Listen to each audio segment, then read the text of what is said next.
Hi there, everyone. It's Danny Flexen for SO Live. Delighted to be joined by not just one, but two of my colleagues. Three is the magic number.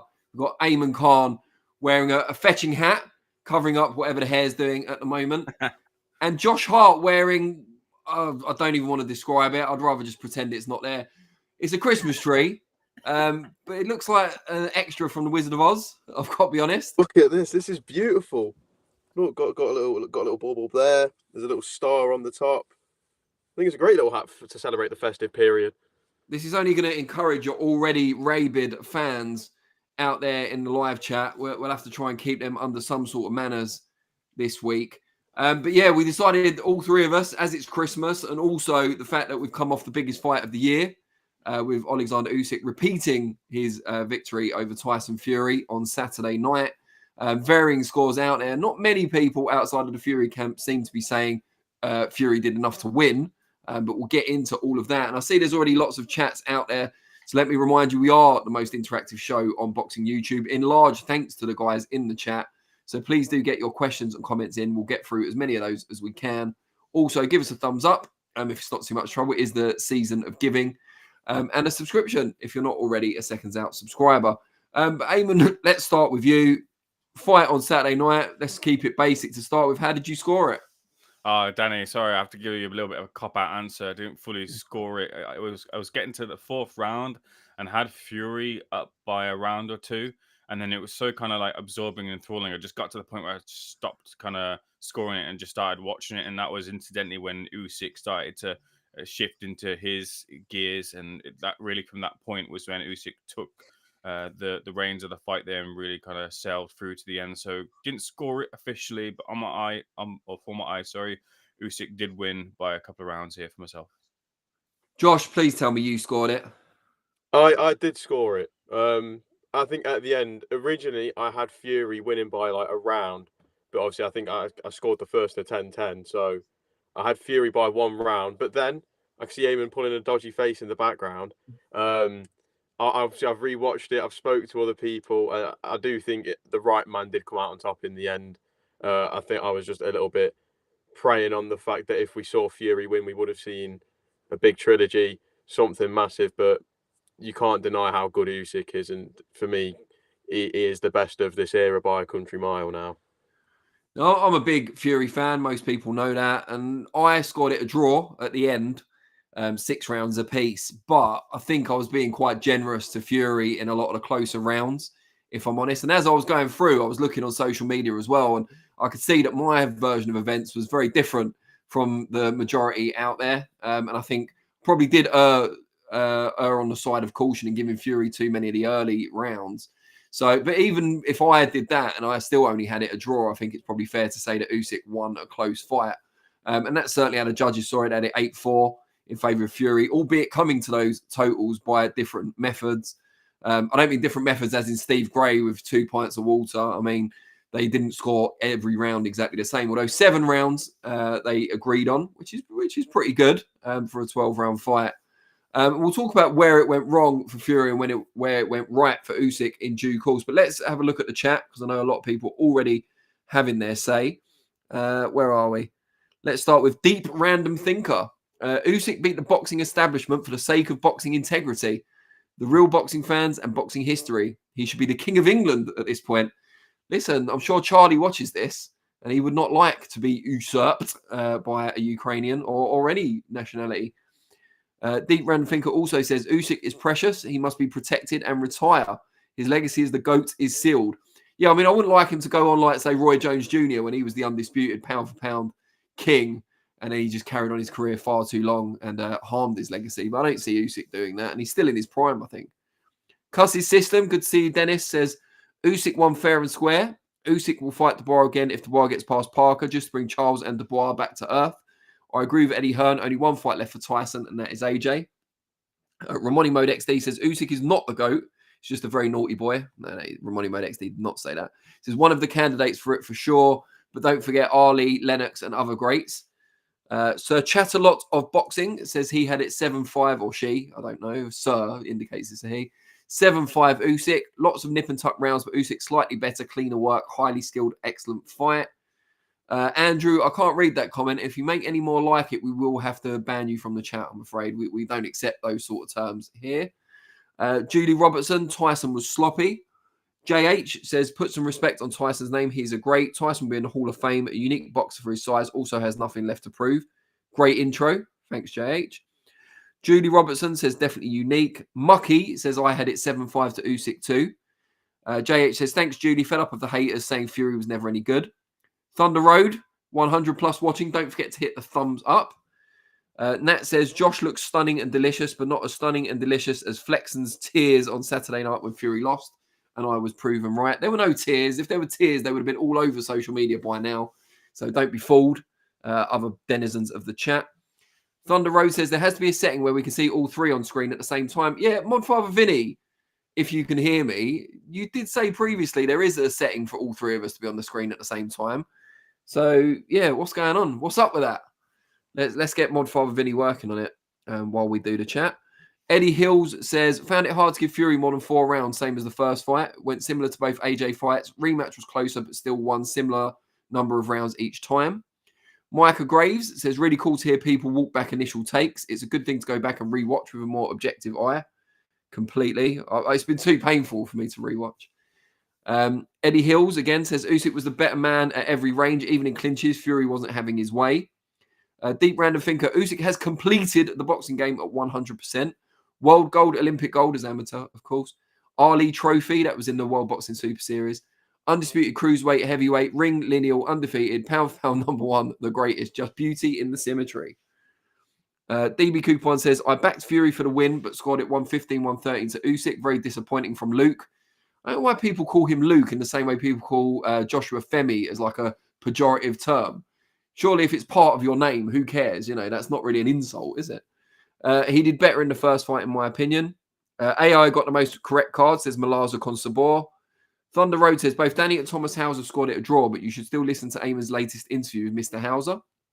Yeah, but I admit that my draw may have been influenced by affection for Fury, at least.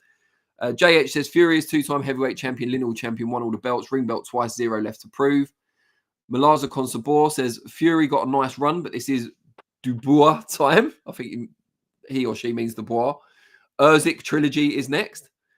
Mide D says, it's funny how so many people had to rewatch the fight without commentary to finally come back with the correct conclusion that Usyk won that fight convincingly. I mean, I watched it on Sky Box Office and they were very, they praised Usyk and they thought he did enough at the end. But I heard that, the Zone and TNT weren't completely down the middle. But I can't say because I didn't watch it on those. Maybe Josh or Ayman did.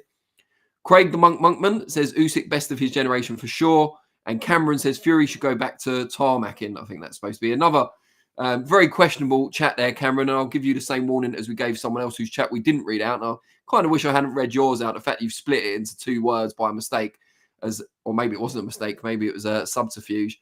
You can't say things like that on here, I'm afraid. So please don't. Otherwise, we'll have to kick you off. But yeah, let's get back to the guys. Starting with you, Ayman, again this time. What do you think was the key to Usyk turning things around? Because most people seem to think even if they didn't have Fury winning halfway, had it fairly close, and then Usyk pulling away. What either went right for Usyk, wrong for Fury, or both around that point? The story of any fight of Usyk's heavyweight career so far has been that, and this is me kind of regurgitating what has been told to me by his former trainer, James Ali Bashir, who trained him towards his first world title in Poland against Slovakia, I think it was. And he told me that, look, Usyk is the master of rounds 7 to 12. He shifts into another gear. And at that point, you're either swimming with him or you're drowning. And Fury wasn't quite drowning, but he was, for me, looking like it was keep off of me type punches. He'd forced him onto the back foot there after he shifted into the gear. And that gear change came, I think, earlier than the 7th. That came around the 5th and 6th, really. And Fury just didn't have it in the tank to quite run with him. I think as well, too, here, alongside with what Usyk did well, I do have a little bit of confusion as to Fury, because I thought he started off well and I thought that he was on another level from where he was in the first fight, but that dissipated after those first 4 rounds. And it was a bit confusing to kind of, and I repeat it from the fallout from the first fight. You've got Sugar Hill in your corner, whose MO is to go for that knockout, but you're boxing against Oleksandr Usyk here. We hear a lot of the talk and a lot of the kind of rhetoric about wanting to defeat Usyk and finding a hole in his game is to put it on, but you end up kind of, I know it's easier said than done here, but a lot of the kind of signals about what was going to happen in this fight didn't quite materialize, and I think a lot of that has to do with what Usyk did. He was able to keep Tyson Fury moving early, and the threat of the overhand left, which caused so much damage in that 9th round, the first time round, was too much of a deterrent for Fury to really keep a level of success in terms of effective aggression in the fight. He had to abandon the uppercut that was going so well for him, as he was throwing it frequently in the first fight, to keep his fist right tucked to his chin so that he wasn't hurt like he was in the first fight. And what that meant for Oleksandr Usyk was, because there wasn't that crisis moment in the first, where he then expended a lot of energy trying to knock out Fury, it meant that he could save that energy and then pepper off that, for want of a better phrase, but I don't want to say the phrase. Can I think of anything different? I can't. He could then save that punishment. Here we go. Punishment is a good word. He can save that punishment for those rounds and really kind of just throw more in volume. And Fury just didn't have an answer to that, or at least an effective answer to that in the fight. And that's what saw him through to the 12-round victory decision here. Wally Downs Jr., good friend of the channel, has joined the chat. He says, yes, Ayman, woolly hat indoors in front of a mirror, so you see it twice. iGolf J Tweetler says, Fury is punch drunk. Malaza Consabor, I never saw the fight close. I saw Usyk dominating the whole fight. USYK Malaza, just as a favour. Got Fury afraid to get knocked out. Maya D says, very good insight and comment by the gentleman talking now. I'm assuming that's Ayman. He's no gentleman, though. Don't be fooled. DB Cooper 1 says to Wally Downs Jr., yes, our Lord and Saviour, Wally Downs Jr., a dying breed, aka a boxing journalist. Don't get Wally started. You'll find a favourable audience with that comment. Tony says, please can I remind everyone to be respectful in the live chat or you will be muted. No idea who Tony is, but thanks, mate. Craig the Monkman says, I think Fury was totally bamboozled by Usyk and couldn't adapt. Eddie Hills, Fury looked lost in championship rounds, looked like he ran out of ideas. This seems like what we were saying after the first fight, which is got to be disappointing if you're in the Fury team. Tony says, both Allen and Fury were robbed. Most corrupt sport in the world. Yeah, one of those is not like the others, to quote a meme. Maya D. Frank Warren was so enraged that judges didn't give any of the rounds to Fury after the 6th round. I don't think it was any of the judges, though, was it? Wasn't it one judge didn't give him anything after the 6th? Funnily enough, I'm yet to see a scorecard that gives anything to Fury in the last 6 rounds. AM says, I think Fury was honestly scared. AJ versus Rui vibes, never been the same since being rocked. Thunder Rose says, has Ayman ever dressed as Where's Wally Waldo in the US for Halloween? He's a striped red and top away. Ayman, do you want to quickly address that? No, never. For Halloween, I've done Kiss, I've done Rorschach, I did Winnie the Pooh, I did Star Trek Fleet member, but never Waldo. Oh, it's a tragedy for all of us. Yeah, so I'll kind of give my say on this thing. I thought Fury started off really well. He started off at a fast pace, claimed the centre of the ring, which they must have mentioned on the Sky Sports commentary at least 5 times in the first round. Was able to kind of keep Usyk from making too many forays inside his jab, which was good. He was busy and just smart with his counters as well. That check left hook worked well in the first kind of 4 rounds. But then as Usyk started to work Fury out and up his own pace, Fury was either unable or unwilling to go with him. And I think that's where the fight turned in those middle rounds. Fury enjoyed his best portion of the first fight in the middle rounds, but it wasn't really the same this time. Usyk started to up his work rate, get inside a lot more and throw more punches, particularly as Fury was exiting exchanges. So Fury would try and move off to the side and he was getting caught by Usyk's left hand a lot of the time and his right hook. And then what really got me, and Fury said after the fight, he was captured on camera talking to his former trainer and good friend, Ben Davison. And he said, I was going forward all night. I was really putting it on him and they still didn't give it to me. And Fury, as we know, feels he was robbed. I have to take issue with that. You know, I have a lot of sympathy for Fury. And as Harlem Eubank pointed out yesterday, it was probably a lot of it was the adrenaline talking. He needs to watch the fight back. But he wasn't putting it on Usyk for the whole fight, and he certainly wasn't on the front foot the whole fight, as he asserted. He was for the first kind of 6 rounds, Once Usyk upped the pace and started varying his work, Fury was often going back towards the ropes, into corners, and often in straight lines as well, with his hands down and sometimes with his chin in the air. And I think that's what changed it. He gave away the impetus, or he was forced to give away the impetus by Usyk coming forward. And he was often being reactive at that point, going back, leaning on more, holding more. And I think if he'd have been able to sustain what he was doing for the first 4 to 6 rounds for the whole fight, he'd have won on points. I think that was the case. He was, when he was doing that, when he was pinning Usyk back, when he was stopping coming forward, he was upsetting his rhythm, he was forcing him to reset constantly. He was in charge of the fight. But when Usyk adjusted, Fury was unable to adjust to Usyk's adjustments. I think it lost him the fight, or it won Usyk the fight, depending on your perspective. Just go back to the chat and then we'll get Josh Hart's take. You get another look at that wonderful hat that he's wearing. Where are we? Warren. AM says, but Fury has always been shit, just fought bums. Wow. Take that, Vladimir Klitschko and Deontay Wilder. Ouch, catching some strays. Deep Random Thinker says, absolutely embarrassing for Dubois to spoil Usyk's post-fight speech. We'll get onto that when we talk about what's next for both men. I found Dubois' post-fight tirade hilarious, to be honest. DB Cooper 1 says, I thought the 116, 112 cards were fair. All we needed for good judges was the threat of AI taking their jobs. Yeah, well, Fury made his opinions on AI clear after the fight when he was told of the score it came up with. Driverless cars caught astray in that rant as well. Great Gambino says, Fury leaves himself open too much for easy counters. He certainly did as he started to get tired. iGolf J Tweetler says, 6 on, he was leaning and hugging without any punches landed. Pretty much what I said, although not as extreme as iGolf J Tweetler. Deep Random Thinker says, Usyk classy as always and might as well knock Triple D out again with a jab. Yeah, he might as well. He's not got anything else to do, JH says, Tyson's leg's still intact and still beats AJ and Bacoli. Great Gambino is endorsing AM's view from earlier.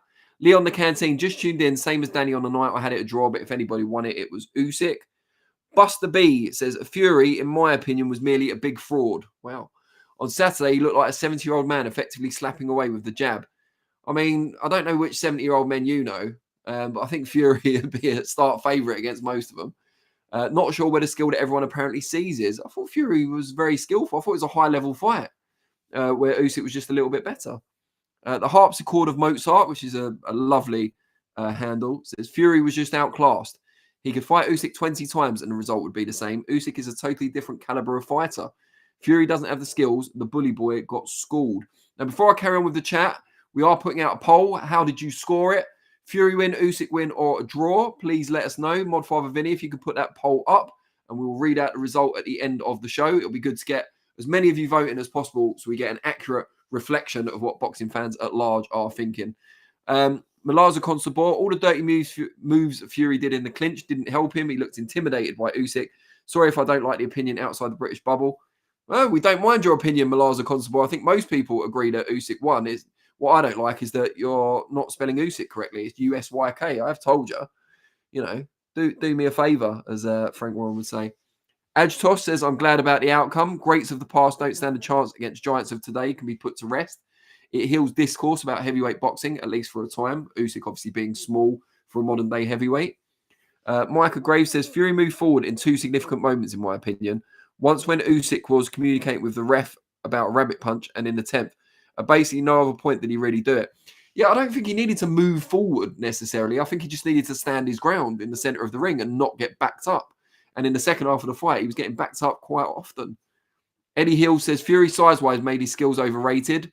As in, I'm guessing he means, he's good for his size. Always been sloppy with punches and footwork. Without reach and height would be an average heavyweight. The Keggy, thanks for joining us. I had Fury winning the first fight 7-5, 114, 113. He had far more success in the first fight despite the knockdown. But in the second fight, I think Usyk did enough to win. Where are we? This is Malaza Constabor. My guy in the future of this era is Mr. Doobie.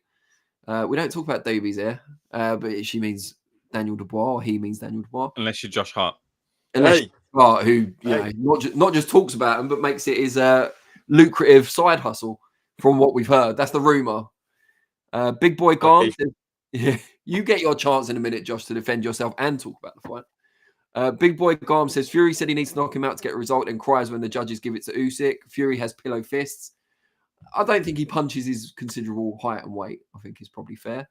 The Keggy, Dubois had every right to do that, seeing as Usyk should have been counted out from a legitimate body shot. Oh, we're back to this. Dubois did the right thing. I suppose it at least sells their rematch. Mid-City King says draw, no clear winner. Well, you more than entitled to vote for that in the poll, if you so choose. Thunder Rose says, is Josh really a Jets fan, or is he only wearing the top to match the green Christmas hat? If he is, then there is an actual AFC East rivalry between Danny and Josh. Yeah, I mean, we're both doing pretty shit this season, let's be fair. The Jets more so. I mean, how can you have Aaron Rodgers and be that terrible? But Josh, again, can talk about his Jets love, if there is any, in a minute. JH says, Fury and Usyk are at elite level and well matched, despite what the haters say. The Keggy says, these casuals saying Fury is a fraud is laughable. He's been great the last 10 years, and just because he lost 2 close fights, don't take that away. Daniel Woods says, when he came forward, Fury got clarted. Thanks for that. Is that a technical term? Jamie Monk says, I believe the 70-year-old comment was due to the 20-plus backhand slaps and jabs Fury managed to get away with. I also had the fight 8-4 to Usyk. Yeah, I was going to mention that. There were a lot of backhands, which technically you're not allowed to do in the rule book. And Fury did get away with it a few times. Buster B, so are we saying Dillian White, Deontay Wilder, Derek Shaw, Otto Vallin are good fighters? What? I mean, I think they're decent fighters. And at one time or another, they were world-class heavyweights, most of them. Dillian White, certainly at the point where Fury fought him, was still in the world top 10. So I don't think we should, revise history completely. The harpsichord of Mozart, Fury is like Nassim Hamid when he fought Marco Antonio Barrera. As soon as they meet a real quality fighter, they get a boxing lesson. I'm not sure that's true. I mean, he beat Vladimir Klitschko, who was a real quality fighter. So I don't think it's a case of he steps up and gets beaten the first time he encounters quality. DB Coupon says, it's not a rumour. I have it on good authority. Josh Hart's loft is full of the devil's lettuce, which he flogs to Notch Uni students. I hope he gives his parents a percentage of that, or at least pays rent. Buster B says, great at what? Holding and leaning on fighters. JDM says, I hope Fury retires for good this time. He's making a mockery of Brits right now. Wow. I mean, he's not the first Brit to lose to Usyk, let's not forget. But Josh Hart's been waiting to defend himself for long enough. So, Josh, if you want to get the personal stuff out of the way and then tell us how the fight between Fury and Usyk was won and lost. To be honest, I'm just lost for words at this point. I've come in the Christmas spirit, with me lovely tree hat on, and I'm just catching strays, being told I do this and I do that. I'm an innocent man. I just sit here, watch a bit of boxing, and then just go play Fortnite or something. I don't get up to much. I rarely leave this house. Anyway, now that that's out of the way and I've defended myself, Fury Usyk or Usyk Fury 2. I think the thing, I remember Anthony Crolla said this to me in an interview a while back. He said, if you don't beat Usyk the first time, it's going to be very hard to beat him the second time. And your best chance to get him is that first time. And I think that was the prime example of it. And I think there was also a little bit of fear from Fury in the sense of he didn't seem to let his shots go as much as what he did in the first fight. I thought he looked better in the first fight than what he did at the weekend. I thought there was a lot more pressure. There was a lot more moments where he was actually dominating, whereas I didn't really see that at the weekend. And again, speaking to Xavier Miller last night, he said the bodywork of Usyk is something that goes very, very under the radar. The commentators weren't really picking up on it, but he does, and it's something you notice. He always does these little stabs to the body that don't have an immediate effect, but as the fight goes on, they have more and more of an effect. And I think that's not a big part, but it definitely plays into the part of Usyk being the king of round 7 to 12, in the sense of he's grinded you down at that point, and now next thing you know, he's still got the energy. And I think Ayman made the great point as well of, because he didn't hurt Fury this time, he had a lot more energy going into that later stretch. So yeah, for Fury, I think the size as well. I don't think he used his size in the way we all thought he was going to use it. If I'm being honest, I was leaning on the fact of, were we going to see a Wilder 2-esque performance where, we've got 3 people on the screen. Wow. No, I was just texting Vinny now. Great stuff. No. Why not?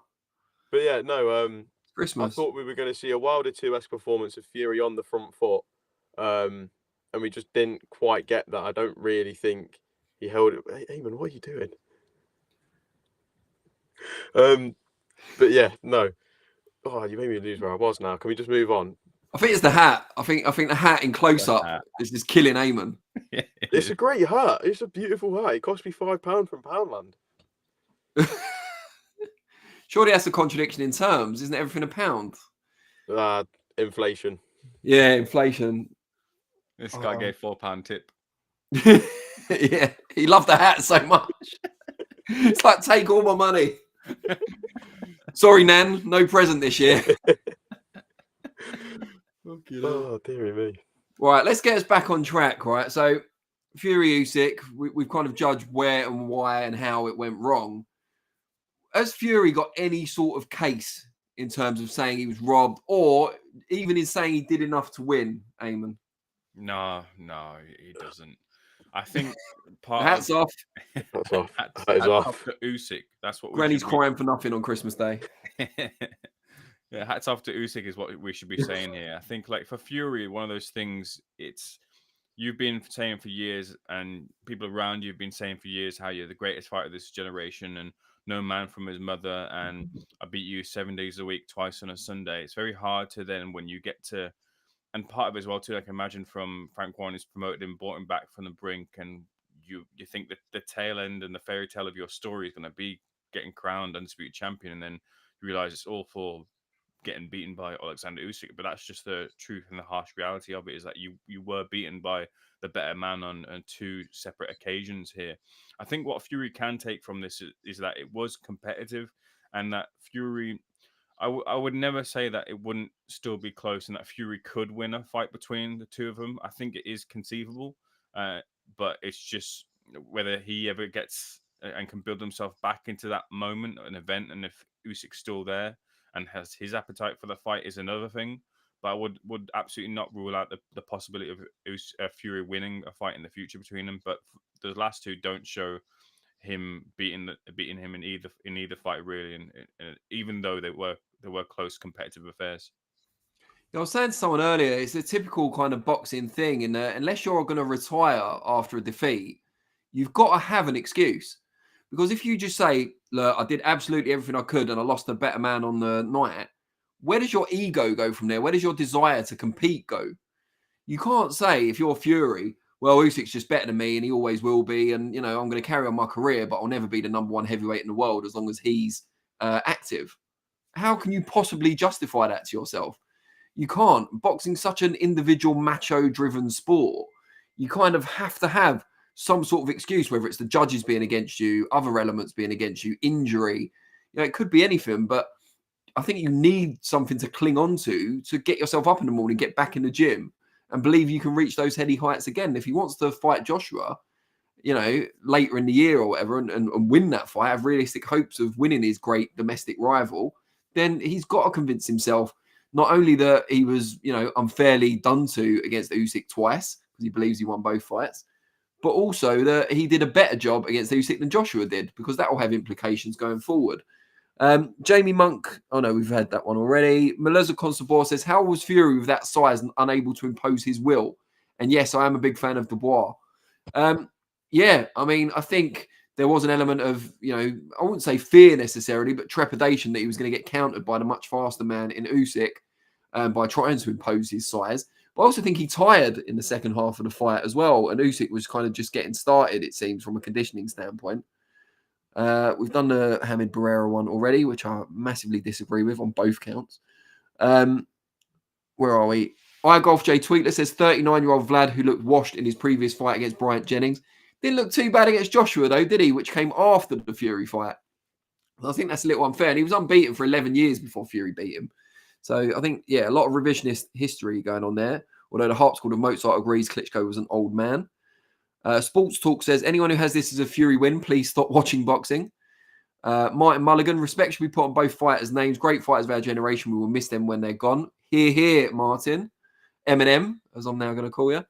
Thunder Road says to Mod Father Vinny, come on, let's get the three on the same screen at the same time. Slacking today. He has since done that, Thunder Road. But don't think it's because of you, Thunder Road. We were on Vinny's case in the group chat as well. So I don't want Thunder Road to think he's got more power than he actually has. Albeit, please don't leave us and keep encouraging people to give us a thumbs up. Michael Maloney says, Fury Schultz. Any thoughts are a bit higher? Beard against BBBFC regulations, board running the Saudi shows. Yeah, I was surprised they didn't ask him to trim his beard. I'm not sure if they've come out and made any statements about it. I know Robert Smith was there. The Schultz were way too high, but it seemed like during the fight they seemed to gradually slip down anyway. and it never became a problem. There were never any questions about body shots or whether they were high or not, low or not, rather. Malaza Constable says Vladimir's a good fighter. Looks like you don't watch him getting beat by smaller men in the early 2000s. Vitaly Klitschko, he was the real deal. He certainly is now. Craig the Monkman says, saw an interview with Serge Latin. Sergio Mora, I'm guessing, because he was the Latin snake. But correct me if I'm wrong, Craig. Says, and he said Frank made Triple D get in the ring after to show total disrespect. Love or hate Fury, the man's a good boxer. He's pretty tough, but he doesn't have the legs anymore. I mean, it made sense for Dubois to get in. And again, we will talk about this in a minute after Josh has spoken about Fury's contention that he won the fight. And I understand why he did it. It's a typical thing to do. You know, they had it the previous week with Natasha Jonas and Lauren Price. But I just thought the way he delivered his lines, similar to Lauren Price, actually, wasn't exactly smooth. I think was quickly outwitted, if you like. James Fretwell says, I gave Fury 4 rounds. People saying it was close need to watch it again with the sound off because the commentary kept getting excited when Fury was hitting Usyk's gloves and shoulders. DB Cooper says, I can't blame Josh. His employer takes him to KFC for their Christmas party in January. It wasn't KFC. At least you're not Boxing Social employees. Yeah, where is Lewis Hart today? Let's hope he's still with Boxing Social because they need him. Pope Sock says, Fury looked leaden, slow and ponderous, which are all very similar descriptions for the same lethargy that he showed in the second half of the fight. Thunder Road says, cheers, Mod Father Vinny. Only 30 minutes late. You're never satisfied, Thunder Road. Just leave it at cheers. It's the season of goodwill. Al, probably not Ayman, says Fury isn't finished because he lost to Usyk. Usyk has had 400 fights and is a master boxer. There is no shame losing to him as he is the best. Tyson Fury has to just realise he isn't number one. Yeah, but as I was saying earlier, I think the ego of a boxer won't, especially at world level, won't allow yourself to think you're anything but number one. Michael Graves, yeah, he came in 20 pounds heavier than the last fight, looking ready for a scrap, but then he participated in a boxing match. Also, I love the hat. Ignore the hate. Cheers, panel. Yeah, I mean, it's you against Ayman on that score. I'm not really fussed either way about the hat, I've got to be honest. The Keggy says, I personally think Fury was too controlled in the second fight. That showboating Fury does is who he is. And if you take that away, you lose what makes him so relaxed in the ring. JDM says, Fury without the... No, we're not reading that, JDM. Be careful with your comments, please. Mr. Dermo, they robbed my son again. James Fretwell, Fury might be bigger than Usyk, but he's definitely not stronger. People don't realise size doesn't equal strength. Also, Usyk's trained professionally in wrestling, so it's hard to secure him in the clinch. Let's go down a bit more. JH says, Bunsey thinks the trilogy must happen. I mean, they were 2 clear victories. It's a 2-0 lead. I'm not sure why or how you sell the trilogy. Fury would have to change something. Like if Fury goes and knocks out Joshua in his next fight, then you could sell the trilogy. Or if Fury changes trainer and like throws Sugar Hill under the bus, maybe you could change. And I'm not suggesting he should, but I think then maybe you can sell the trilogy. Mr. Dermo responds, Bunsey talks a lot of waffle. I mean, he's made a good living out of it, though, to be fair, so it's hard to criticise. Who else? I'm trying to include people that haven't had their chat read out yet. Scientific Innovation says, I'm no Fury fan. I could care less about. I'm just stating what I saw. Both fights were a draw if you score it round by round. That's a fair opinion. Where else? Mal says, Fury should be remembered as a boxing great for sure. Usyk is an enigma code-breaking machine. He adjusts on the fly. His boxing IQ is phenomenal. His hunger is still driving his ability. Zambanu Love, good to see you. It says Dubois delivery and timing weren't the best. Yeah, that's putting it kindly. S says Dubois reminds me of Lenny from Mice and Men. I mean, that's just cruel. And look what happened to Lenny ultimately as well. So we don't want that. We don't wish that for anyone. Definitely not Dubois. Stuart says Fury only outlanded Usyk in 1 round. It's a bit of a stretch to say Fury won 4 rounds. Josh, back to you. Hatless now. What have you got to say about Fury and Usyk and why the fight went the way it did? Where did Fury throw it away or where did Usyk step it up?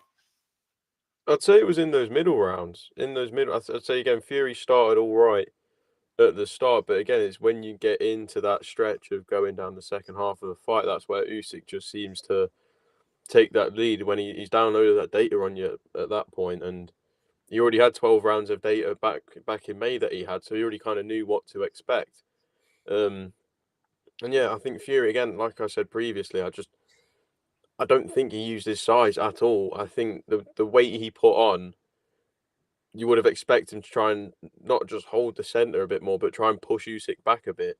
and it just got to a stage where he just wasn't doing any of that, and that's where you got to ask the question of, was it the right move putting the size on, or should he have possibly stayed at the weight he was before, where he still had not only that good footwork and he had the legs under him, but he had the snappiness a bit more in his shots. I wasn't seeing enough of that at the weekend. So, yeah, I don't really know where Fury goes from here. Speaking to Gareth A. Davies earlier, interview dropping tonight, if I give a little teaser to it, he said, based on what he's seen from both recently, he's got no appetite for Fury versus AJ next.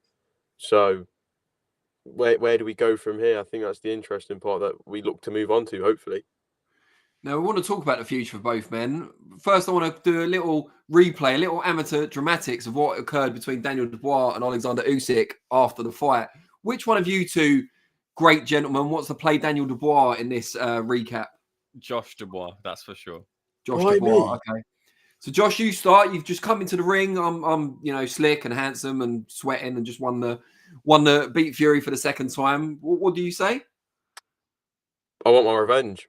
No I problem. want my revenge. No problem. Oh, And congratulations. that was basically it. Dubois was just talking to himself by the end. It's like, I want my revenge now, Usyk. Yeah, no problem. He said it straight away. No problem. And he kept going on and on. It was ridiculous. And then Usyk gave a nod to Turki Al-Sheikh, who was, of course, ringside and made it all possible, and said, His Excellency, Mr. Excellency, which is great. It was even more respectful than His Excellency, I thought. Mr. Excellency, I'd love to be Mr. Excellency. Who wouldn't? Can you make the fight next between me and Daniel? And that was it, really. I mean, I don't know if Turkey acquiesced and gave the nod from ringside. But yeah, I mean, I imagine it will happen in 2025. But for me, if it wasn't for the controversy around the low blow, it's not a particularly appetizing fight. I mean, Dubois has since knocked out Joshua in one-sided fashion, and Dubois has clearly improved massively. But I just think style-wise, Usyk's always going to be very, very difficult for someone with Daniel Dubois' skill set. I think Dubois can improve on all the things he's already good at, but unless he can somehow add another layer to his game in terms of technical expertise and boxing IQ and that kind of thing, I can't see it being a much different result. Maybe I'm being unfair. You know, he is the younger, fresher man. Maybe Usyk will start to fade as he gets older. But yeah, I mean, you said about Gareth A. Davies not having much of an appetite for Fury against AJ, and I understand that point of view. I haven't got a massive appetite for a rematch between Dubois and Usyk. Ayman, what about you?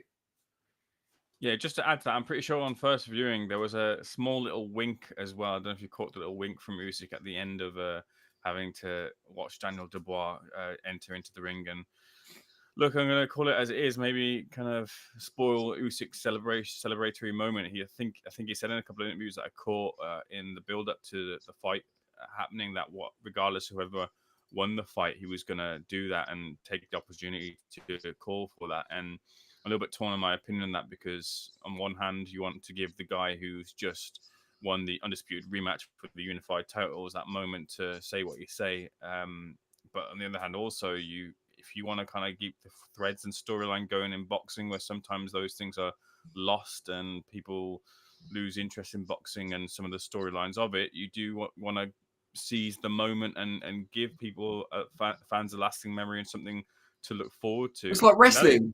It's like WWE, isn't it? Just like wrestling, yeah, exactly. So I'm not particularly I'm not like against it as what happened, but I'd like to maybe have seen Usyk get a bit more of his moment less interrupted. I don't know how that kind of works out in a reality sort of sense, but that's sort of how I feel about it. In terms of appetite of the fight, though, I do have appetite in the fight in the sense that if Dubois versus Parker and Dubois is the winner of Dubois versus Parker, then he still holds the IBF heavyweight belt, and you can unify the undisputed titles once again and have another undisputed fight. I think that's the way that boxing should go. And if, like I mentioned on previous editions of Seconds Out Live here, that if you look into UFC the rankings and such, then you want to have the best versus best. You want to have one champion, then you settle any debates of that. And because of the IBF rules, that title fragmented and went away, and Dubois picked it up against.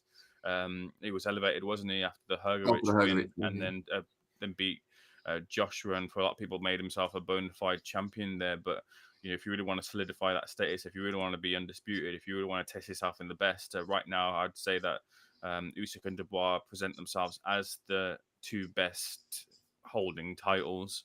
And they should square off. So if he gets through Parker, which is no easy feat here of a guy who's really on a great run of form here and can cause Dubois a lot of problems over 12 rounds stylistically, then I think for me that's the fight I'd want to see next. If the wink doesn't mean something more than it means, and maybe of the conversation pre-fight as well too, that Usyk had also confirmed that he'd might be dropping down to cruiserweight because he doesn't like doing what he does at heavyweight to stay at the weight here. And we were able to snatch a few minutes of Artur Beterbiev's time when he was over here in the UK doing a little speaking tour, and it was in Birmingham. He said he had the appetite of going up to cruiserweight after the Bivol rematch and fighting Oleksandr Usyk, and a thread there too from the amateurs. I think that might be a real intriguing affair between the two of them, Beterbiev and Usyk. That's a fight I have a lot of appetite for as well. So we'll see.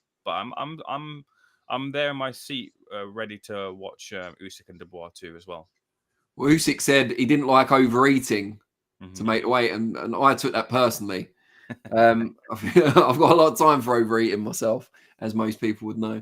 But yeah, so Usyk, Dubois. But you said he's got to get past Parker, and there's also the mandatory that will at some point be called, and the IBF are very strict on mandatories. Last we heard, Martin Bacoli will be going up against someone in the IBF rankings, probably F.A. Ajagba, for that mandatory slot. So we don't know how long we'll have to wait for another undisputed fight. Josh, what do you think is the future for Usyk, and will it involve Dubois? Do you want it to involve Dubois? I don't have much of an appetite for Usyk versus Dubois 2 at the moment, simply based on the fact that Joseph Parker is no easy touch for Daniel Dubois. If there was no other fight in the way and they were both looking for an opponent, absolutely give us another undisputed title fight. But we've been sat here saying who next for Daniel Dubois, and saying if it's not Anthony Joshua, it's Joseph Parker. Joseph Parker gets the fight, and now all of a sudden we're just talking about Dubois going up against Usyk. Let's not forget what Joseph Parker's about. It's a fight where okay, Parker's the underdog, but if I'm being honest, I think Parker is going to be Dubois' toughest fight yet. I think stylistically he could be a nightmare for him at times. So once February 22nd's come and gone and we've seen how he gets on, if he still holds that world title, absolutely make the Usyk Dubois fight. But going back down to cruiserweight again, I like the fight with Jai Opetaia. I think a fight with Usyk and Opetaia would be fantastic, and I think it's not going to damage Usyk's legacy in any way if he is to lose to Jai Opetaia, but it's just another fight to add to that incredible legacy. Even if he doesn't win, it's still on his resume, and it shows the type of fighter Usyk is. I don't think there's much left for him at heavyweight because, like Danny mentioned, outside of the body shot low blow controversy, it was all Usyk really. It was just one-way traffic. So I'd rather see Usyk drop back down now, go to cruiserweight, take on an Opetaia or Beterbiev. I think Beterbiev, again, if he's coming up and Usyk's going down, that's a fantasy fight. And how often do we get these fantasy fights actually get Was made? Beterbiev the last man to beat Usyk? But I don't even think I might have been born at that point. You got to remember I'm quite young. So. I think he was, yeah. Yeah, I mean that's a sellable fight, isn't it? I would think. No, absolutely. Yeah, I'd fancy that as well. We've had a load of people join us since the last time I referred to the chat, so you should know not only do we most interactive show on Boxing YouTube, so please get your comments and questions in. We've got a poll up. How did you score Usyk Fury 2? Usyk winner, Fury winner, or a draw? So please do vote. We've already had loads of votes, but if you've just joined us, please do get your vote in. We'll read the results out at the end of the show. Zambanu Love says Joe Joyce was still quick enough to jab and move around Dubois, which means even an 80-year-old Usyk is quick enough. Jump Tube says, should Usyk be recognised with a Lonsdale belt for slaying all of Britain's warriors? I mean, he hasn't slayed them all yet. Fabio Wardley, we'll put him up next, or whoever else we've got in the heavyweight division. Moses Itauma, ultimately. We'll be talking about him a bit later. But yeah, I don't know if the board are into creating belts for specific events. They're no WBC in that regard just yet. Stuart says, I'd like to see Dubois fight Fury. Parker won't be a problem. Well, that's brushing off Joseph Parker a bit too easily for my liking. Big Chungus is joined the chat. Hello, Big Chungus. He says, Ayman looks so cute. Aww. Armour Ozcan says, wish Wilder before Fury defeat would have a match against Usyk. Yeah, I mean, style-wise, that would have been a really interesting fight. Cuss's system, Dennis says, everyone is saying how much Dubois has improved under Don Charles. So a rematch against Usyk, we'll be able to see if he has improved. I don't think he's improved in the areas he needs to outbox Usyk, though, or knock him out. I think he has improved. I think the AJ fight shows that, but I don't think he'll ever be able to defeat Usyk. I just don't think skill-wise, the matchup, I don't think favours Dubois. Richaldo Hamster says, funny how Fury's work rate stamina has never been questioned until Usyk. Usyk wears people down. I think he has. I think it has been questioned before, certainly when he came back from a long period of inactivity. But I think, yeah, Usyk does expose any weaknesses in conditioning because his work rate's so good. DB Cooper 1 says, stop bullying the autistic kid, guys. You can't say that, DB Cooper 1. Stop it. For a start, it's neurodiverse. For another thing, you can't assume someone's, neurodiversity of choice, or well, it's not a choice. I'm gonna just keep digging here. DB Cooper 1, stop saying stupid things in the chat, please. I know it's hard because it's your default setting, but make an effort.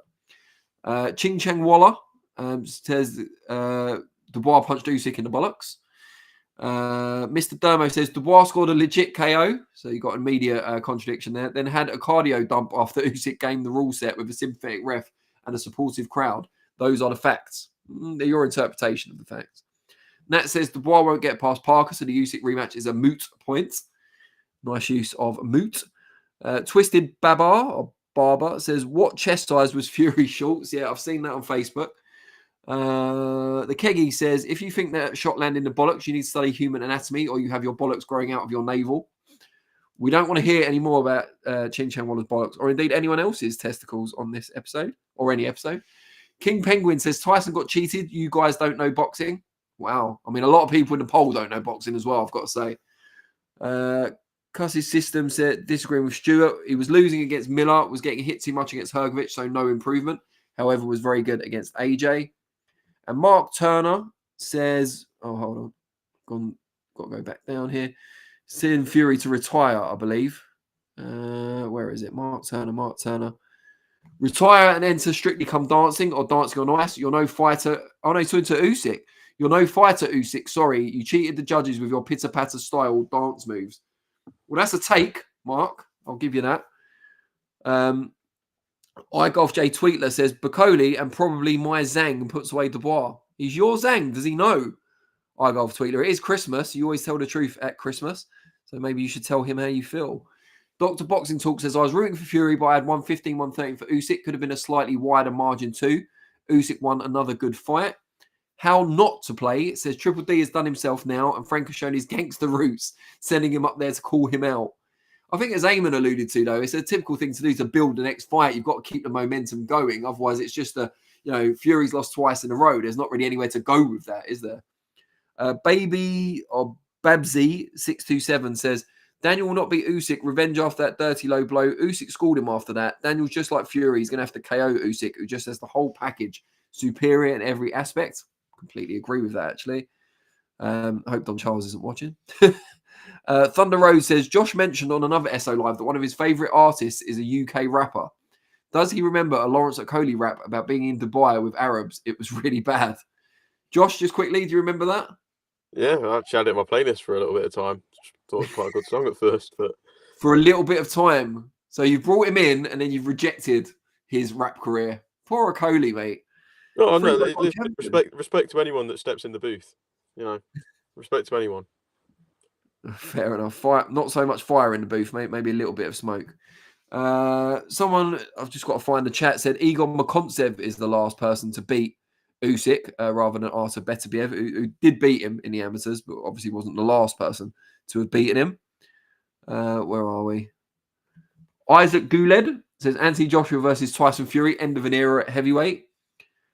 DB Coupons apologised for his bad taste insults of Josh Hart. He's asked us not to tell Sansa. We'll have a think about that. We'll monitor your behaviour for the rest of the episode. I'm already going to let him know at this point. I've took too many strays off that man now. Fair Fair enough. Slime Entertainment Inc. says AJ versus Fury is an undercard fight now. It's definitely not. Twisted Baba says, how high does Usyk rate against other heavyweight greats? We can talk about that before we move on to the next topic. And the Harpsichord of Mozart says, I thought Zhang had beaten Joseph Parker. That's a minority view to go with the minority report of this segment. How high does Usyk rate against other heavyweight greats? It's very hard to judge Usyk, in my view, in that context, because as a pound-for-pound all-time great, he's right up there because he's done what he's done at cruiserweight. So you can compare him against people like Evander Holyfield or some of the lighter weight guys who've gone through several divisions. But as a heavyweight, his body of work doesn't compare particularly favourably with some of the best heavyweights of all time. Your Jack Dempsey's and your Rocky Marciano's and even your Mike Tyson's. I know that's one's more debatable. Lennox Lewis, Joe Lewis, spelt differently, but equally formidable in his time. What do you guys think? Yeah, so for me personally, it's a little bit difficult because obviously being a bit younger and Josh as well too, a bit head in boxing. It's hard to kind of obviously didn't live through the careers of the 80s and 90s heavyweights. So can't really gauge, wasn't really in the time, and you kind of go back and watch some of the fights, some of the rivalries, and you get a taste as to how good they were. But you can really kind of put all the pieces quite together and can't really get the whole way through the whole career of some of the legends, like for example a Holyfield and others, some of the 80s and 90s heavyweights of yesteryear, like the Galottas and Bows and Riddicks and things. A couple of the people that I've interviewed so far have kind of suggested that Usyk maybe wouldn't win fights against them either. I tend to agree with what's been said so far about Oleksandr Usyk and his resume, but a lot of that is because in terms of this generation, which I can speak a bit more about, is they aren't up to scratch with him as well either. And I think he's probably had his toughest test so far at cruiserweight, specifically against Myris Breedis, which is a real tough affair for him. But at heavyweight, where a lot of those are kind of more natural heavyweights, not coming up from cruiser, they don't have the array of punches. They're a bit taller, a bit more slower and cumbersome, and tired down the stretch. So he doesn't really have those challenges, and there aren't those greater rivals of his ilk or near, apart from maybe Fury as being as high a level as him. So he suffers by his rivals as opposed to his own greatness here. Yeah, I mean, I think an easier question, I have to change it slightly for Josh Hart anyway, because I know if I ask him the original question, he'll say he wasn't alive when any of the other great heavyweights were boxing. That's the Josh Hart catchphrase. I wasn't alive. Don't blame me. I wasn't alive. That's what he'll say to the police when they look in his basement. I wasn't alive. Can't have been me. Must have been my parents. Not even got a basement. Oh, there you go. You can't be guilty then. Or an attic. Anyway, let's not go off on a tangent. Where is Usyk in your pound-for-pound list currently, Josh? Oh, I've said this to many people. I've got him at number 1 right now. I think he goes right at the very top based on the caliber of the opponents that he has faced. I think when he came into this heavyweight division, the 3 top dogs of the division were AJ, Fury, and Wilder. Obviously, Wilder hasn't had to become a victim of Oleksandr Usyk, but we saw what he did to AJ and Fury. I think, don't get me wrong, the pound for pound ranking is always a very interesting topic because everyone has their preferences, but I just think he's not looked in trouble once in any of these fights with Fury, in my opinion. He had those little moments where he might have been a little bit hurt, but we've not seen him out of place. And I just think when you look at the manner he's gone about with dealing with them, I think he has to go at number 1 for me. I think he's a clear number 1 for now. Yeah, I mean, I agree with that. What do you think, Ayman? Yeah, I would put Usyk as my number 1 as well. I always get these sort of things tend to be swayed by a little bit of recency bias, but I think the recency bias here is warranted. Crawford obviously is competing with that one as well as Inoue, but I don't know, with the stakes being a lot higher as well too, and Crawford's last undisputed fight was against Spence, which was such a clear win for him. It was resounding. It was like it was for that level of level of fight for undisputed. It was billed as elite versus elite, but Crawford showed that he was whatever you want to call another level of elite, super elite, whatever. If we coin a WBA phrase, I think Usyk and Fury did run together as well, and even in the second fight they ran together as well. But just Usyk had that little bit extra more as opposed to being like a league above him, as we've seen before. So I would put Usyk as my pound number one. Good. Well, it's one thing we can all agree on. Michael Graves says, I thought Beterbiev dropped Usyk but didn't win. I could be wrong, though. Yeah, they fought 3 times in the amateurs. 2 won by Usyk. The first one won by Beterbiev. So, yeah. But he obviously wasn't the last one to beat him. Apparently, Igor Makontsev beat Usyk more recently than that. Obviously, unbeaten as a pro. Where are we? Oh, yeah, it's JH who said that. Igor Makontsev beat Usyk in September 09. I think Beterbiev's win over Usyk was in 07, so that checks out. Isaac Guled, we've done that one. Isaac Guled also says Usyk is the greatest Ukrainian boxer. I mean, that's him versus the Klitschko brothers, isn't it, really? It's got to be one of those 3. Mike Tyson wasn't that great, to be fair, says how not to play. Yeah, I mean, there's a lot of controversy about where he belongs on the all-time list because he was virtually unbeatable in his prime, but his prime was so short, basically. The Keggy says it's strange to think that Sean Porter beat Usyk in the amateurs. Yeah, Porter was massive as an amateur, wasn't he? Zambanu Love says Usyk doesn't have a heavyweight all-time great on his resume, which I think cost him when making all-time great heavyweight lists. Very good point. Stuart, oh no, the chat's gone further down. Bear with me. Buster B says Usyk knocked Fury out and beat him on. This chat is going too fast. And beat him on points in the same fight. Interesting take there. Babsy627 says you already got cheated. One of these people high on no, he didn't get cheated. It's usually Fury that cheats in the ring, clinching, holding, and they just retracted the message while I was halfway through reading it. Brilliant. Must have noticed all the spelling mistakes. Scientific Innovation says, thoughts on open scoring boxing? Should fighters know the judges' scores after each round? Tyson would have known he needed a KO in the 12th. No one said he needed it because we didn't know the score. Personally, I think that takes some of the challenge away from the corners and the trainers. You know, you should know how the fight's going, roughly. You don't need to know the exact scores to know your man needs a knockout and it's a very close fight. So surely they should have imparted that to Fury regardless. I wouldn't want to see open scoring. I want fighters to, you know, adapt to each other in the ring. I don't want it to be based on an outside influence. But that's just my opinion. Shannon Briggs would have given Usyk fits, says JDM. Maybe because Usyk, when Shannon Briggs was in his prime, Usyk would have been a child. So yeah, you're probably right. Babsy was using a voice clip, so had to remove. That's fair enough. Mal says, who thinks in Fury Usyk won? The fight should have been stopped when he was on the ropes, cross-eyed, despite the change after that. I'm not sure we've got time to go through that in detail. The Keggy says, let's talk about Itauma and that robbery with Johnny. Yeah, we're just about to move on to Johnny Fisher and Dave Allen. So yeah, let's do that. Modfather Vinny, you can now put up headline number 3. It's the time for it now. It was too early before, but we're ready for it now. So yeah, there was a robbery on the Fury Usyk card, I would suggest, but it wasn't in the main event. I don't want to talk ill of Johnny Fisher, who is a lovely guy and who went to hospital after the fight and had to have a blood clot removed from his ear, which caused some balance problems, apparently from round 3, according to his father, John Sr. And there's no disrespect to him because he doesn't do the scores, but it did seem for all intents and purposes like Dave Allen should have got the decision at the conclusion of their 10-round heavyweight fight, albeit maybe only by 1 or 2 points. It seemed to me that pretty much every round was easy to score. Ayman, first of all, what did you make of the fight between Fisher and Allen and the decision?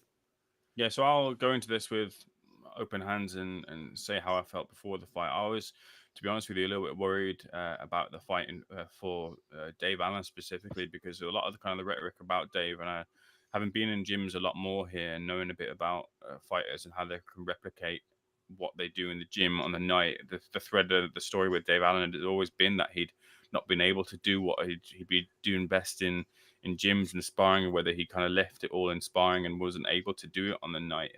A lot of some fighters have had those sort of careers where they're just better outside of the bright lights here, and you wanted to see Dave really kind of fulfill that potential or what he'd spoken about. Otherwise, you kind of just took it as but not, and it was just kind of just words, empty words here, and it wasn't really. And I think a lot of just being brutal about the fight here is a lot of the matchmaking was good in the sense of with Johnny Fisher and Dave Allen, who get a lot of, and I think a lot of the hate here, and it won't be popular with hardcore boxing fans, but I do feel a lot of the hate is absolutely unwarranted for two fighters who are just trying to get on with a career, have ambitions to, I don't know, win titles and at least make money from the sport in their own kind of different ways and be themselves here. I do think they cop a lot of stick, and unnecessary stick as well too. But being brutal about the fight here and some of the matchmaking, I think the matchmaking was put here because Fisher was seen as a bit of an Allen type character. And if Fisher goes in and he knocks out Dave Allen, then you can't put him with a tag of being a Dave Allen. And I don't think that's a fair thing to say at all. But being brutal about it, that's what I think some of the matchmakers were thinking about it. And I thought that with the power that Fisher had shown, both in what I've seen, having been kindly invited to Mark Tibbs's gym and also in other fights that he's exhibited so far, I did worry that Dave might be on the end of a big one here. And because his propensity and reputation is that he can take punishment, he might end up taking a little bit too punishment. And I was holding my hands up completely wrong about my read on the fight here. And Dave Allen was brilliant in the fight, and he was able to turn the fight. And he did admit that he took a lot of punishment in the fight, but he was able to, with the experience, been watching Dave Allen's YouTube channel. It's definitely worth it. It's a no frills, definitely worth a watch. It's a no frills type of YouTube channel, but he does kind of give good opinions and good to the point. And he had a good vlog in the fight week and afterwards about the fight here. And he said, "Look, I admit I was really hurt by a body shot. I was really hurt to the head, but the key difference between me than a younger version of Dave Allen was I don't show my experience from heavyweight fighting now has taught me how to hide being hurt, and I was able to ride that through. And Johnny, the younger man, wasn't able to pick up on it here. Then the fight turned on a sixpence, really, when they went for a clinch. Nothing was called here, and Dave threw a big shot, and Fisher couldn't hide the effects himself and was sent crashing down to the canvas.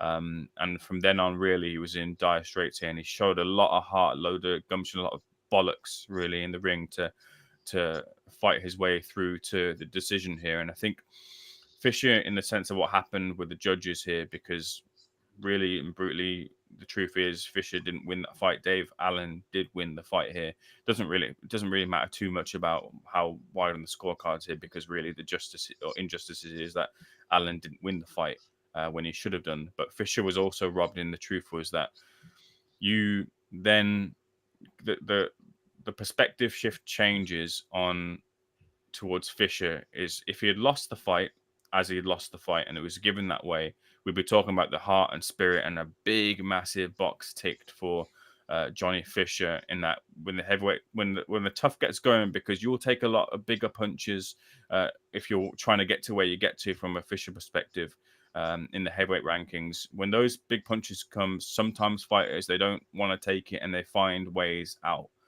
of the ring there. And Fisher didn't find a way out. And that's a massive, massive box ticks. It's to huge credit here. And that's one of the things that he can know on the night that he's got that. And with a bit more experience, he can find his way maybe into winning those wars, those crisis moments in the ring here. But we're not talking about that. Instead, we're talking about how Dave Allen was robbed. And with that, you sort of kind of push the negativity towards the Fisher corner when it was got nothing to do with Johnny Fisher. It's got to do with the judges. We're so used to this happening on a weekly basis and contextually as well too. And it comes down to it. These are the Saudi shows, the Riyadh season shows, where we're getting big cards, big nights, big fights, and this sort of thing is still happening on the biggest of occasions. You've got casual boxing fans who are tuned in for Tyson Fury and Oleksandr Usyk rematch between the two of them, and if they sit down watching the undercard and they're seeing it for themselves and enjoying the fight, and they can hang on, this guy's won, and then all of a sudden boxing rears its ugly head again and goes, nope, you didn't see what you saw, you saw this. Then people will switch off, and that's what happens here. So I do hope that they get a rematch. I do hope that Fisher gets the chance to redeem himself here, and Allen gets another opportunity of a payday or whatever it is that he wants going forward, a crack at the British title, whatever. He's still got to earn that, but it's a good start, good basis over what wasn't a win for him, but was a win for him. And a lot of people, Paddy Power as well too, they paid out on the bets as well if you had Dave Allen here. So yeah, I do hope that they do get the rematch between the two. I just want to say as well too, in the aftermath, like in a brutal affair like that, a couple of outlets had the opportunity to interview Dave Allen and Johnny Fisher, and I'm not really a fan of editing interviews or what is in front of you. But I've seen a little clip of Dave and Johnny was in an interview, and you could see he was kind of struggling. He was kind of flexing his jaw around, and I think just in those moments, to my colleagues, just a message to them, just take a little bit of care and move the camera away from Fisher and pull it onto Allen, because these guys are two warriors. We don't need to see them. You don't need to have that kind of show of the struggle of them on the camera here when they've given so much in the ring. Just take a little bit of care for two warriors that have done so much. When obviously it's good to interview them, absolutely they should have the opportunity. But if we can kind of take a little bit of care, that'd be great. But look, I hope to see them both in the ring. Fisher's got a lot of rope here because of his following, because of people want to see him and buy tickets to whatever, and they like him as a personality character. It means that he can not only have fights locally or nationally, he's got international want and reputation, so he can go around to different countries. They were talking about having Fisher over in Australia and having an Australian card. You've got the opportunity now because you're a ticket seller and you have that want and desire to see you in different places, to hone your craft a little bit more, maybe have a few more knockover jobs or whatever, so that you can tighten things up here. You've got a lot of work to do, that's for sure, but Johnny's not someone who's averse to work. He said that after he's won a Southern area title. He's not for me, he's not someone who's incapable of boxing, or someone we should say that, oh, this isn't for you because you've won a Southern area title. That for me says that you're capable and you've got something. You've got to step up your levels and step up your game. And that's something that Johnny did say after he won that area title. He said in the interview, look, I know that I've got to want to climb the ranks, things have got to get better. So now is the time. You've had that kind of that come down to earth moment. Not that Johnny Fisher's head was up in the clouds at all, but this has happened. Reassess, have the debrief, and try and improve for there. And I think and I hope that Fisher does come back better. And Allen, again, I just want to end on Dave Allen. Look, love the Dave Allen story completely. Think he's a great guy. Love that he loves Pokemon as well too. And I do just want to see him have that big opportunity right up in the sunset, because he's someone who has been put in positions where maybe he shouldn't have been, has said that he's been put in the positions where he hasn't paid as much as he should have been. And if those things are true here, then I want to see him sail off into the sunset with something big in his back pocket, or to have achieved one of his dreams. Let's see what the chat thought about that fight. The Keggy says Dave Allen was robbed. Disgusting. Stuart says, I wanted Fisher to win, but Allen won me over. Allen won that fight. DB Cooper 1, robbery. Clear bias from the judges towards the house fighter, who is a Golden Goose ticket seller. Fisher was awful. He won't go far. The Keggy says, I had Allen 5, 6, 7, 8, 9, all Allen clear. Yeah, I mean, I scored it exactly the same. So first 4 rounds to Fisher. Last round to Fisher, which Allen gave away, which I know someone mentions in the chat in a minute. And then the rest to Allen. So 5 rounds all, and the knockdown sealing it. So it definitely was, in my view, only by 1 point. But every round was clear who won the round. The Keggy, here it is, says, my only knock on Allen, just bear with me. Lost the Keggy there. My only knock on Allen is, why did he give away round 10? He just stopped fighting and gave away that round. Yeah, I mean, that is an interesting point. Maybe his corner were telling him he had it in the bag. Maybe he was just knackered at that point. He put in quite a shift based on, the thing with Dave Allen is he gets these big fights, but in between, he keeps himself busy against lower level opposition. So it's probably quite a step up in terms of the pace he's fighting at to someone like Johnny Fisher, even when he's winning the fight. So he might have been pretty tired by round 10. But yeah, I mean, he shouldn't have had to win round 10. But yeah, I do agree that in hindsight, he probably wishes he hadn't have coasted through the final round. Stuart says, everyone was waiting for the first knockout of the night and expected Fisher to deliver. That changed quick. Zambanu Love says, Dave Allen has robbed fans long enough. It's a little harsh, perhaps. Mal says, I hope Dave Allen knows he won that and that's enough for him to walk away. Credit to Johnny Fisher Sr., who did say to Dave Allen afterwards that he'd edged the fight against his son. Mal continues, he's tough, but the brain can only take so much. Good guy. Nat says, even without the knockdown, I had Allen winning. Really gutted for him. He deserved that win and that moment. Mr. Dermo, Alan has always been a lovable loser seeking attention and sympathy for his story from the boxing public. Again, some harshness in the chat towards the White Rhino.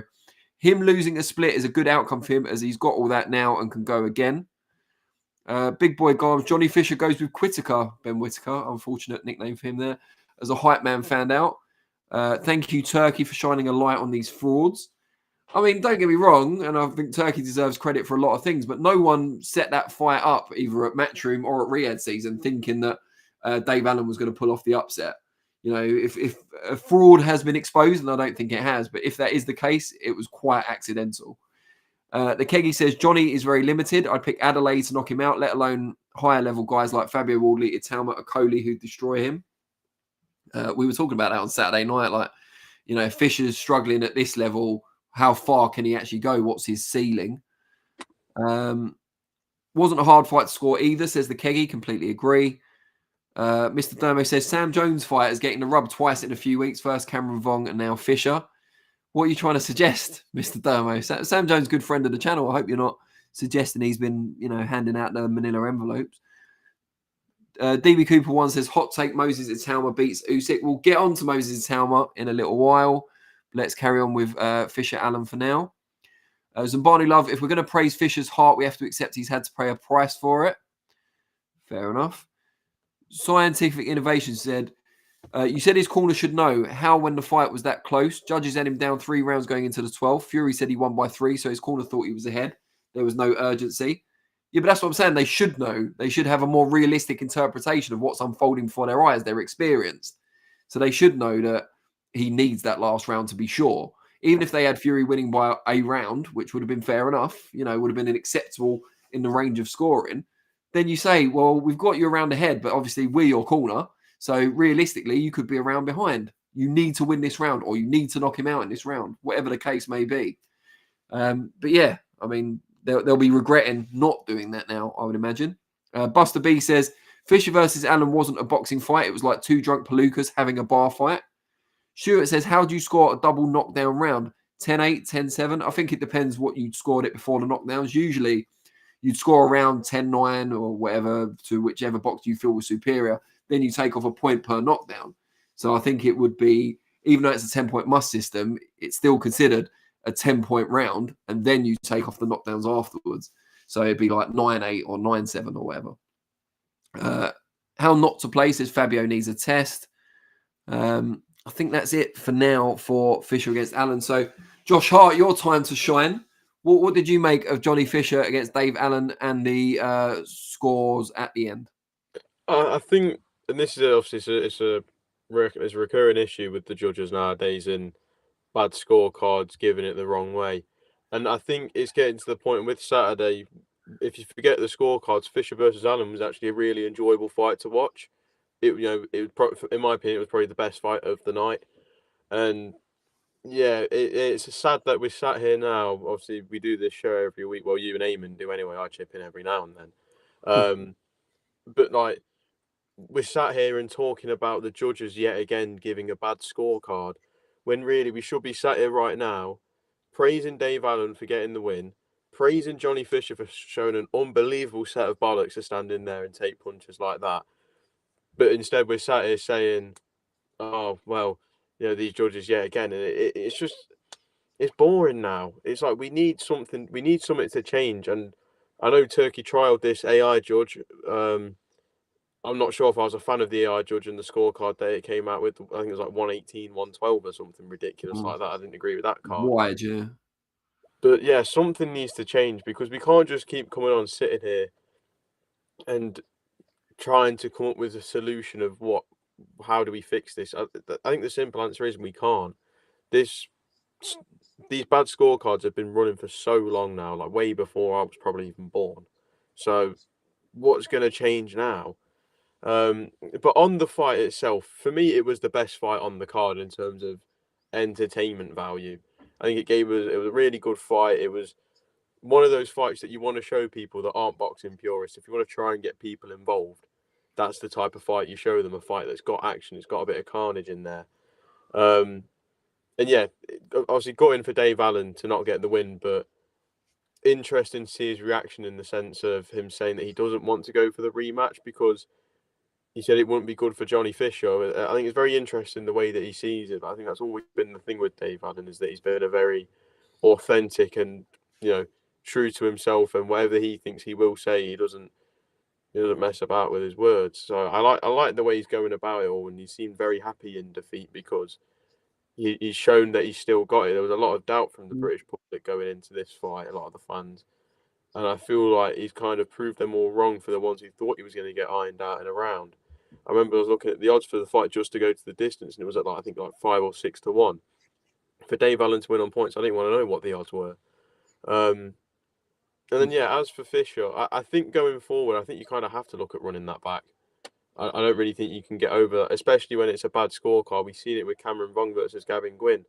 Eddie Hearn was in the ring straight away saying, "We'll run it back." Gavin Gwynn won that. We'll run it back. It's a very similar situation here. I think you've kind of got to run that one back and give him that test again. Maybe go away and have one more fight beforehand and then come back to it. But it's a fight that you're going to have to revisit within the next 12 to 18 months, I'd say. I guess I could just end it off with just saying, can we actually just get something done with these judges' scorecards, though? Because I'm getting a bit bored of sat here moaning about judges once again. I kind of want to just see the right man get their hand raised for once. So, yeah. Yeah, in fairness to Fisher's team, I think both his father and Sam Jones have said they will fight again. I don't know if it's going to be an immediate rematch or not. You know, Johnny's obviously got medical issues since the fight that have been addressed, so he'll need a long rest. After that, it was a grueling affair, particularly for him, as he was fighting from very early on with some impairment. I thought there was a case watching it live that the corner could have pulled him out. And I'm guessing the fact that, you know, they thought it was a close fight and he banked so many of them early rounds must have factored into their decision to leave him in there. And as it turned out, he had a blood clot in his ear. It wasn't a more serious danger. Like, there was nothing around the brain or anything like that. He did have a brain scan after the fight and he's fine. But I did think there was and obviously we'll speak to Mark Tibbs. We speak to him regularly. It might be worth asking him, whichever one of us it is, did he ever consider at any point, because we didn't see all the corner work via the cameras on the night, whether they considered pulling him out, because he seemed like he was fighting in a fog after that knockdown for the rest of the fight, and I was worried about him. And then obviously Allen started to gas and it became clear he wasn't going to get him out of there. But I wondered about the wisdom in leaving him in. I mean, it seems like it's been vindicated by the fact that he got the decision, but I don't know. You know, I'd like to know if it was ever considered. So it's something we can certainly ask Mark Tibbs. Buster B says, Fisher versus Allen is what you show someone an example of how not to box. I'm not sure that's true. I mean, I don't think it was a case of just walking forward, throwing big shots. I think there was some subtlety in there, obviously less so from Fisher after the knockdown. Mr. Dermo says, Johnny Fisher is a fighting man. He wasn't going to quit. I'm not suggesting he should have quit. I'm saying, should the corner have saved him for another day? Because obviously no one was aware of just exactly what was wrong with him. They wouldn't have known it was, I say only, it's still pretty bad, a blood clot in the ear. So, yeah, just something to think about anyway. But, yeah, moving on, there was another very impressive heavyweight on the card, aside from Oleksandr Usyk and Dave Allen. And that was Moses Itauma. Not a huge surprise that he managed to beat Demsey McKean. Not even that he managed to defeat him inside the distance. But the manner in which he did so, the minimum fuss, the subtlety, the fluency, just incredibly impressive against a much more experienced, albeit less talented opponent who's been in at a much higher level in the pros. Moses Itauma so far looks absolute mustard. And he has the stated aim of being the youngest ever world heavyweight champion. He's 19 at the moment. He needs to get a move on, I guess, if he's going to get that, because the belts are often tied up as well. So I'm not sure if he's even going to get the opportunity to break that record. But yeah, having watched that most recent fight, Josh, against Demsey McKean, where do you kind of rate Moses on the world scene, and how realistic is his stated objective? It's so hard to say where he is, in my opinion, but he's given, the reason why it's so hard is because we've not seen him tested yet, but they've given him these matchups to try and test him, and he just keeps finding a way. And I think that's the thing that makes him so good, is that we all had that feeling, yeah, he was going to beat Demsey McKean, but did we expect it again, like you said, the minimal fuss about it. He just went in there and got it done and made it look easy. Didn't even break a sweat, and that's the thing that makes him so special. Is it's like a second nature to him. In terms of can he be the youngest heavyweight world champion? I read something earlier. I think he's got until May to do that. And with the belts held up right now, I don't see it happening. I can't see him beating it. But you can definitely get him fighting for a world title by the end of next year. We could easily be sat here this time next year, and it wouldn't be ridiculous to say that Moses Itauma could be a world champion at that stage. He really just has that about him. The real interesting part is going to be when he gets tested, when someone lands a shot on him, when someone makes it difficult for him. Kind of like the fight we saw with Johnny Fisher and Dave Allen. Obviously, I'm not saying Moses at that level. I think Moses has shown that he is above that level and a world level heavyweight at only 19. But when he does have someone who will stand there, who could probably get away from Moses' shots, that's where we'll find out what he's really made of. So definitely a very, very interesting 12 months ahead for Moses Itauma. Yeah, I think someone put in the chat, he's got only a few months to break the record. Let me just find it. He's got Jump Tube says Frank needs to make Itauma Dubois, pull Dubois out of the Parker fight and go for history in Mike Tyson's record. April the 5th is the last Saturday. Itauma will still be young enough to do it. I mean, I'd need to double check that with Tyson's record. But yeah, I mean, he's not going to do that, obviously, because you don't want to sell out Daniel Dubois. You know, he's still relatively young for a heavyweight. There's still a lot of mileage in him and a lot of money to be made. So I don't think they're going to want to cash him out against Moses Itauma just yet. The Keggy says Itauma was sensational and he's still a good 5 years away from his full potential. Martin Mulligan says, get the likes up. Been a great show as always. Fully endorse that, Eminem. Big Boy Garm says, yeah, man, I was thinking corner team had no care for Johnny's health. I'm not saying that. don't drag me into that. But I am saying, I'd like to know if they considered putting him out.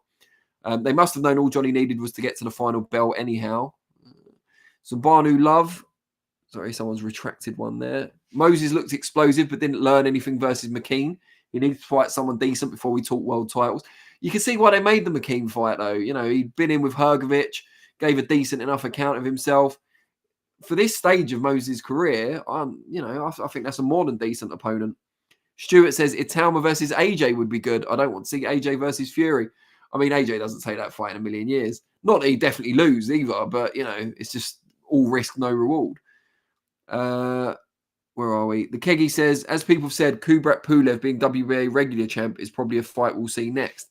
Oh, yeah, I forgot he won that against Mahmoud Char, wasn't it, recently?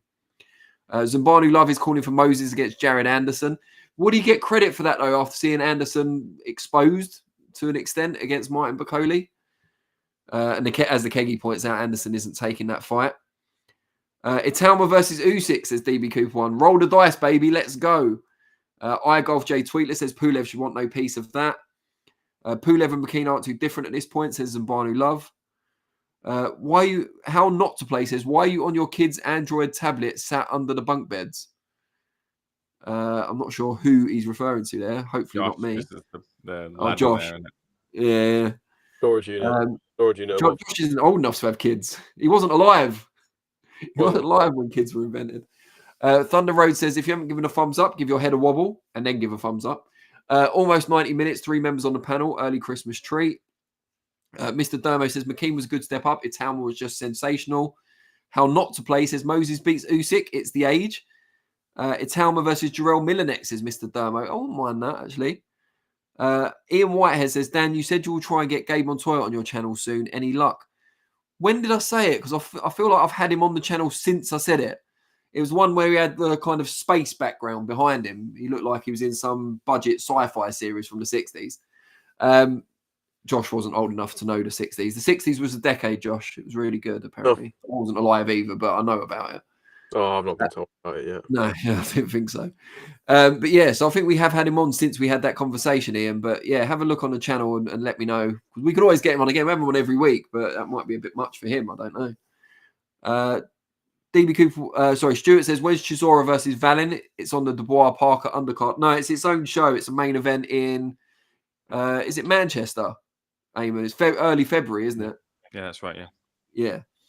DB Coupon says he'll be expecting an email from SO's HR team soon. Mate, we'd have to like create an HR team first. But yeah, you're all right. You've behaved since you were asked politely to, so we're happy enough. The Keggy says, yeah, early Feb in Manchester, as we've just explained. Sunil Massey says, Zile Zhang versus Usyk next, please. Oh, yeah, as Nat's just reminded us there, the latest Gabe Montoya interview didn't go out on the SO channel. It's on my own channel. So, yeah, I'm trying to think. I'll put a link up on my socials, Ian, as I did at the time, or I'll retweet it, and you can find it there. Good interview. You should watch it. My channel's got like 2 subscribers or something, so you won't find it by accident. How Not to Play says, fair play, ring everyone. Have a happy new year. Very nice. We're not ready for festive farewells just yet. We're still talking about Moses. Yeah, so Ayman, Josh has kind of had his say. What did you make, not just of Moses' performance, but how difficult is it going to be to match Moses Itauma in future? I don't think it'll be as difficult as maybe it's perceived, because at the higher level, what it's all about is just money. And right now, the money's there. The money's there for fights to be made. The money's there to be made at heavyweight. Some of these fighters that we're talking about at the end of their careers and wouldn't mind a last payday, regardless of whether it is against, if it's a kid high up on the rise or someone else. I think they just want the opportunity to maybe give another go at a big time fight night, a big time fight event, and roll their own dice, I guess, as to whether they can beat this guy and to come up. Pulev seems a good shout there. That regular title, didn't know that was still in circulation there. I thought the WBA were amalgamating all their titles and had a motive to do that, but I guess they've kept that title going, and Dubois won it recently, so it's whether hardcore boxing fans as such would still count that as a legitimate world title, especially when we recently just had Undisputed and Usyk holding what would be the complete and full version of that title. But I guess in the history books, that's a title that if Ituma was to win it, a number of other luminaries in the sport have won that title as well. So maybe there is a sort of workaround for that. Look, I think with Moses Itauma, it was a blow-away performance where I thought that Dempsey McKean might cause him a couple of things to think about. Not quite problems. I did bank on Itauma to get the win there, but I just thought it might go a little bit longer than it did the first. And what I'm impressed most by is having spoke to Moses Itauma in the past and got the insight from him that he just has been able to be in the ring and just adapt in there and really think on his feet and find routes to victory just on the fly. And when you move to Ben Davison's gym, we know what the MO is from Davison, Wiley, Barry Smith, and the team is that you watch a lot of tape on your fights, you organize and research and come up with scenarios for specific circumstances, and then you attack on that basis. So you've got a lot of preset plans to think about, or you've got a suite of things to pull back on in the moment from a lot of the game planning you've done in the past, and that kind of goes against someone being in the moment and just adapting. And I thought there might be a little bit of turbulence when it comes to adapting to that style, but that there doesn't seem to be that at all. And Moses seems to really be able to adapt to that sort of style, which shows shows a high IQ for my eye, anyways, as to what he's able to execute on the night here. But you're talking about right now, when you're talking about world titles, when you're talking about the highest levels of the sport, you're talking about an Usyk, you're talking about a Dubois. I've seen him spar Dubois in the past. It was a pleasure watching the two of them go at it in sparring as Dubois was preparing for Usyk. Just how life kind of comes together, I guess, here. But you're talking about real high-level operators who pose different type of threats here. And I feel like, look, if they go that regular route and they kind of get away from this whole beating Tyson's record here, there might be just a little bit well served to slow down a tiny bit, just to bank a little bit more experience here, because there's a real good career here, and you don't want to kill the goose before it's hatched, or whatever the saying might well be, because this guy could be in it for the... It's definitely not that. Yeah. The money's there absolutely for the long term, as opposed to just the short term here. But even then, like Moses Itauma would absolutely fancy his chances. Here's the thing for you as well. I wouldn't mind speaking to Moses Itauma again. Haven't spoken to him for a while, so hopefully we can get the interview with Moses in the future, and maybe in the early next year. But yeah, look, guy, for all intents and purposes, looks like he's ready for the top and ready for all the challenges, and nothing's affected. But the thing is, even with the good and even with the bad here, I say this: you never truly know about whether someone in the heavyweight division is cut out for the top until they get there. The whole thing when Tyson Fury was on the come up is he was laughed off for being the guy that punched himself in the head. And interesting enough, another guy by a lot of cynical hardcore boxing fans is being laughed at for doing the same sort of thing this weekend in the form of Johnny Fisher, unfortunately.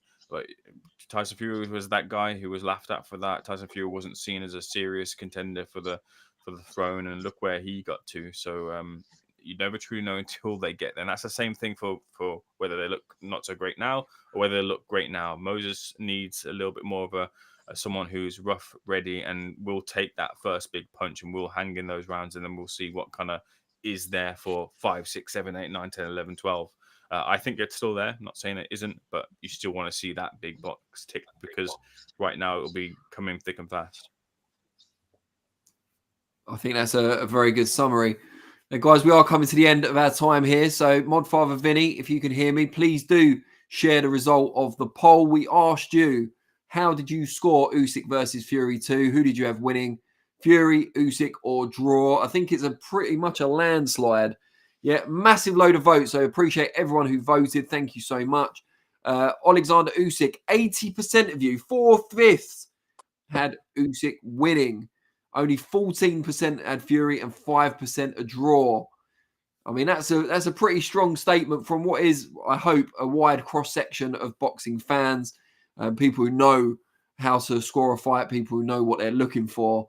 Yeah, I mean, Tyson, if he sees this, won't be particularly happy. He'd probably want us thrown out with driverless cars. But yeah, that's pretty damning, I would say. A damning indictment of any claims of a robbery. I want to thank everyone for watching. Really appreciate you being here. We couldn't do this type of show without a lively live chat. We'll probably be back in January now. I don't think we'll be doing one next week. But really appreciate all your support over the last year. And please do give us a thumbs up if you haven't already. Subscribe if you haven't already. And also, if you're watching it on playback and you've missed out on the live chat this time around, please still leave your comments. We will be responding to some of them while stuffing our faces over the festive period. Josh Hart, thank you very much for joining us this week and making it, I'm not going to say threesome, trio, making it a trio. Yeah, that's the better word. That's the better word. Well, depends what you've done. I mean, you weren't alive when threesomes were a thing, let's not forget. But Ayman, as is customary, you get the final words, so please do. Make it appropriately festive. Absolutely. Firstly, echoing what Danny said here, look, Merry Christmas and a Happy New Year to everyone who's tuned in today and also everyone who's tuned in across this year of Seconds Out Live. Like Danny says, we couldn't do that without you. This show is predicated on your opinions. As you know, Danny obviously willfully going into the chat every now and again during these episodes, and we bounce off you guys and thrive off your opinions here in the chat as well as our own here. So thank you so much. It means a lot for you guys to contribute your listenership, and you guys wanted to hear us on a Monday at 4 p.m. So once again, thank you so much for that. If you haven't already, something I'm asking in return, like Danny has mentioned as well, the season of giving. If you haven't already, please do click the like button, subscribe as well too. Share it as well. If you like listening to things on Spotify as well too, give us a listen on Spotify and a 5-star rating too. Goes a long way, much longer way than maybe you might think. But yeah, for Seconds Out, look, we've brought you, hopefully we think at least we brought you a great year of content that you wouldn't get elsewhere on other outlets and the competition. We like to think that we stand up above all the rest, and we've got those high standards going into the next year, and we'll be starting off, of course, the boxing schedule gets off to a quick start in the early, and we'll be abreast of all that quick start as well too, out in the field of Seconds Out, bringing you that leading content within the field. So looking forward to that new year, looking forward to being at Seconds Out here and bringing you that content. So thank you so much for listening. Thank you to Danny as well too, and Josh and Vinny behind the scenes for this year's Seconds Out Live, and Josh Green as well too, must say as well, who's not in the hot seat this week, but I'm sure will be at some point next year. But for now, that's it for this year's Seconds Out Live. Merry Christmas, Happy New Year, and we'll see you next year in January.